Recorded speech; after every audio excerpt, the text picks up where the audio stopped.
Halo semuanya, selamat datang di segmen analisa. Kita update kembali terkait dengan peristiwa di Kota Serang, di mana ada seorang istri yang ditemukan sudah lagi tidak bernafas dan sang suami berada di dalam karung. Pengakuan dari sang suami bahwa mereka itu dirampok oleh orang yang tak dikenal. Tetapi ini sepertinya berbeda, karena sudah ada keterangan dari pihak kepolisian, tepatnya adalah dari Kombes Pol Yuda Satria, Kapolresta Serang Kota. Ditanya sama sejumlah wartawan, "Bapak, apakah betul sang suami adalah pelakunya?" Dan dikatakan bahwa memang sudah dilakukan penangkapan terhadap sang suami yang bernama Wadison Pasaribu, usia 37 tahun, dan sang istri yang meninggal dunia bernama Petri Sihombing, usia 35 tahun.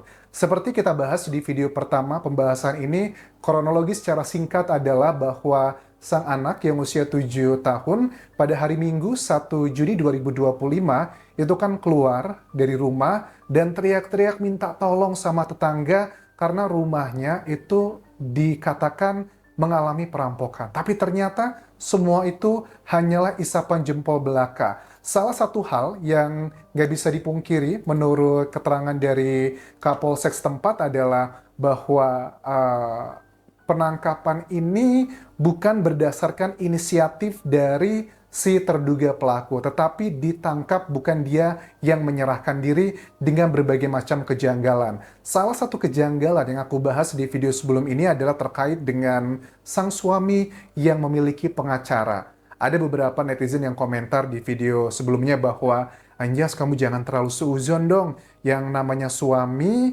memiliki istri yang mengalami kondisi seperti itu, kemudian mencari pengacara, itu adalah hal yang wajar. Tidak ada indikasi bahwa dia pelakunya. Tetapi secara psikologi, itu adalah hal yang aneh. Karena yang menjadi korban itu adalah istrinya sendiri. Kecuali dia sudah tahu nih pelakunya adalah orang besar mungkin. Makanya dia langsung agak was-was, takutnya tidak mendapatkan keadilan. Tetapi kan ini katanya adalah mengenai perampokan. Coba kita lihat dulu adalah acting dari sang suami yang nangis luar biasa sambil megangin baju istrinya di hadapan sang istri yang sudah tidak lagi bernafas. Ini sang suami lagi nangis-nangis, air matanya nggak terbendung lagi, megangin baju warna putih. Ini adalah baju yang terakhir sepertinya mungkin yang dipakai oleh sang istri atau baju kesayangannya, sementara sang istri berbaring di sebelahnya. Dia sembari ngomong hal-hal yang mengingatkan pada masa-masa indahnya, sementara kedua buah hatinya juga tak jauh berada dari lokasinya. Ini suaminya terus nangis, teman-teman. Dengan kondisi badannya juga tangannya masih ada bekas mungkin infus ya. Sembari menangis, megang-megang terus. Oke, biasanya memang ya kita nggak bisa pungkiri ya, ada sebagian orang juga yang kadang kita tuh ketipu gitu ya, dengan hanya tampilan dari luar aja. Tetapi kalau kita lihat dari keterangan terbaru pihak kepolisian bahwa ya memang kenapa ini bisa terungkap. Bisa terungkapnya adalah gara-gara ada salah satu keterangan dari saksi yang merupakan anaknya sendiri usia 7 tahun ditanya sama polisi, "Adik, kamu kenapa kok keluar jam 5 pagi minta tolong sama tetangga-tetangga?" Adiknya tuh keceplosan bilang bahwa yang nyuruh saya itu ayah katanya. Nah, dari sinilah mulai ketahuan terbongkar satu persatu. Hingga akhirnya pada Selasa 3 Juni 2025, sang suami Wadison Pasaribu langsung diamankan di Polres Kota Serang. Kemudian kronologi sebenarnya seperti apa? Bukan versi dari kebohongan Wadison. Kronologi sebenarnya adalah begini, bahwa antara sepasang suami istri ini, ya, Wadison dan juga Petri Sihombing, itu ribut. Ributnya adalah gara-gara dugaan terkait dengan wanita idaman lain. Seperti kalian tahu bahwa Wadison ini memang jarang pulang ke rumahnya yang berada di perumahan Puri Anggrek, Kecamatan Walantaka, Kota Serang. Nah, kenapa dia jarang pulang? Karena memang dia kerjanya di luar kota, di sebuah kayak perkreditan atau koperasi, dan tugas dia adalah bagian marketing, cari klien. Memang pulangnya paling sebulan sekali ataupun juga beberapa kali. Nah, dugaannya adalah Petri Sihombing, sang istri itu mengetahui bahwa adanya wanita idaman lain dan kemudian terjadi percekcokan. Lantas bagaimana dengan kondisi mereka pada saat ditemukan oleh para tetangga? Jam 5 pagi pada hari Minggu 1 Juni 2025, pada saat para tetangga menemukan mereka, itu kan dikatakan bahwa Wadison itu berada di dalam karung. Bahkan dikatakan awalnya nggak berani dibuka, takutnya sudah nggak bernafas lagi karena tangannya kaku. Terus sang istri, Patricia Hombing, itu ditemukan di atas kasur dengan banyak luka lebam, plus juga sudah nggak bernafas dengan tangan itu diikat ke belakang. Kenapa bisa seperti itu? Jadi kalau Wadison ini, berdasarkan penyidikan di sini, Wadison itu katanya ngerasa menyesal telah melakukan itu ke istrinya, kemudian dia berusaha menyakiti diri sendiri, masukin dirinya ke dalam karung. Tapi ada yang janggal, teman-teman. Kenapa? Keterangan penyidik di awal, ini kan dikatakan bahwa pintu belakang rumah TKP itu dijebol, engsel pintunya rusak, dan diduga yang melakukan itu lebih dari satu orang. Nah, kalau seandainya sang suami ini adalah sekarang menjadi tersangka satu-satunya, dugaan sangat kuat mengarah ke sana, tetapi bagaimana dengan temuan awal? Kenapa polisi di bagian awal TKP mengatakan diduga lebih dari satu orang yang melakukan hal ini? Apakah dugaan wanita idaman lain juga ada di situ?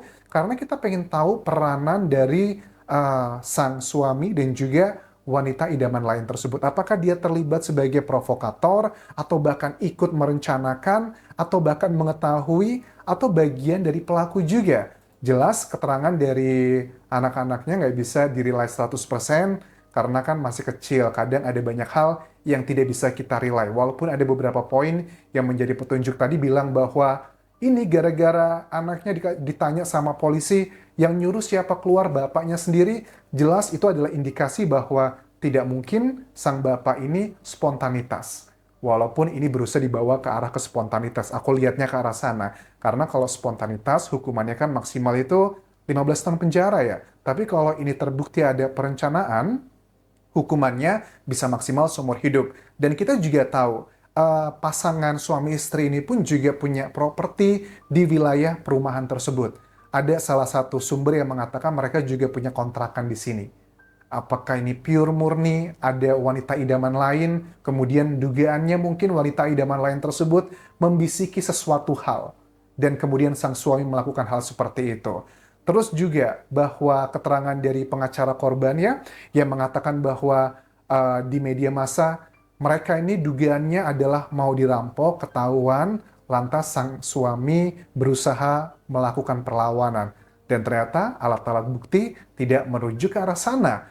Alat bukti itu kan penting ya untuk menentukan sesuatu itu menjadi fakta, plus juga tersangka. Kita pengen tahu apa sih alat bukti yang menetapkan sang suami Wadison Pasaribu sebagai tersangka, karena untuk menetapkan seseorang sebagai tersangka, at least ada 2 alat bukti. Alat bukti ada 5, keterangan saksi, keterangan ahli, keterangan terdakwa, petunjuk, dan juga surat. Petunjuk adalah gabungan di antara 2 alat bukti. Kalau prediksiku, apa yang menjadikan Wadison ini sebagai tersangka? Pertama adalah keterangan dari saksi, anaknya sendiri. Itu sebagai petunjuk. Plus juga mungkin sudah ada pengakuan dari tersangkanya. Saksi tersangka ini juga sudah mengaku. Plus juga ada petunjuk gabungan-gabungan dari mungkin sidik jari, temuan-temuan kejanggalan, kayak misalnya sidik jari. Kok kita tidak menemukan nih Bapak ada sidik jari orang asing di karung yang tempat Wadison Pasaribu dimasukkan? Kalau memang tidak ada sidik jari orang lain, bagaimana mungkin Anda bisa dimasukkan? Plus juga dengan engsel, terus juga dengan alat-alat yang ditemukan sebagai barang bukti di sana, kenapa ada banyak sidik jari Anda? Mungkin alibinya bilang bahwa, kan ini rumah saya juga megang-megang, tetapi sidik jari itu juga bisa kelihatan mana yang baru, mana yang lama. Plus juga dengan keterangan misalnya begini ya, kalau aku tangkap nih, si suami kan mungkin bilang, oh kami itu mulai rumahnya dimasuki oleh perampok sekitar jam 4 pagi. Kemudian terjadilah peristiwa tersebut, bak bibuk, mungkin sampai jam 5 pagi ditemukan. Tetapi ternyata dari hasil otopsi, atau nggak harus otopsi sebenarnya bisa ngelihat adalah dari lebam mayat sang istri seperti apa. Yang tujuannya adalah untuk mencari tahu data sudah berapa lama mendiang Patricia Hombing sudah tidak bernafas. Misalnya, Patricia Hombing sudah nggak bernafas sekitar 3 jam atau 2 jam. Kemudian dicocokkan dengan keterangan sang suami Wadison bilang bahwa, oh kami mulai dirampok sekitar jam 4 pagi. ini nggak masuk akal. Jam 4 sampai penemuan jam 5 itu cuma 1 jam. Tapi kok ternyata Patricia Hombing itu sudah nggak bernafas 3 jam. Jelas ini adalah kategori petunjuk adanya indikasi kebohongan. Plus, bagaimana dengan orang ketiganya? Apakah dia cuman pasif doang? Ataukah ada bukti-bukti misalnya kayak rekaman percakapan handphone yang menunjukkan bahwa dia memprovokasi atau bahkan bagian dari pelaku? Ini juga perlu diketahui. Karena dalam pasal yang seperti ini yang berencana, itu paling tidak ada 4 peranan. Orang yang membantu, orang yang menutupi, orang yang mengetahui dalangnya, dan juga pelaksananya, pelakunya. 5 kategori peranan yang biasanya harus terpenuhi, paling tidak 2 gitu ya, kalau memang itu adalah bagian yang direncanakan. Yang berencana dan spontanitas itu tidak ada standarisasi waktunya berapa, merencanakan, kemudian melaksanakannya. Walaupun cuma jedanya 5 menit, tapi kalau sudah terpenuhi, ada direncanakan, sudah masuk dalam kategori perencanaan. Oke, kemudian juga di bagian yang disampaikan di sini bahwa menurut Kapolresta Serang Kota, Kombes Pol Yuda Satria, nanti akan dikonferensi perskan terkait dengan temuan-temuan kenapa sang suami yang menjadi tersangka. Aku sangat mencurigai teman-teman. Sepertinya pelakunya bukan cuma 1 orang, tetapi ada orang lain lagi. Kita pengen tahu, apakah wanita idaman lain tersebut adalah motif yang cuma satu-satunya, ataukah ada unsur-unsur yang lain lagi. Sekali lagi aku turut berduka cita untuk keluarga besar dari mendiang Patricia Hombing, dan kita harus mencari keadilan. Dan aku yakin dari pihak kepolisian sudah menemukan ada banyak sekali kejanggalan-kejanggalan dan juga petunjuk serta alat bukti yang bisa mengkategorikan dia sebagai tersangka. Sekali lagi, yang paling janggal adalah sudah langsung meng-hire pengacara, plus sang istri sampai sebegitunya, nggak lagi bernafas, tapi sang suami hanya luka lebam-lebam. Bahkan pada saat dibawa ke rumah sakit, sudah bisa langsung sembuh dan bisa langsung menghadiri pemakaman dari sang istri sendiri. Aku harap dilakukan otopsi ya, biar kita bisa lebih jelas, clear, apakah ada tersangka lainnya atau tidak. Karena salah satu alat bukti yang tak terbantahkan adalah keterangan dari ahli ya. Otopsi itu bukanlah alat bukti, tetapi adalah cara untuk mendapatkan alat bukti. Kategorinya nanti bisa surat atau keterangan dari ahli. Terima kasih sudah menonton. Kalau ada update terbaru, kalian bisa kirimkan ke pesan ini di kolom komentar video ini, ataupun juga ke Instagram dan juga TikTokku, ataupun juga Facebook pageku di Anjasa Asmara. Sampai jumpa lagi di video berikutnya. Bye.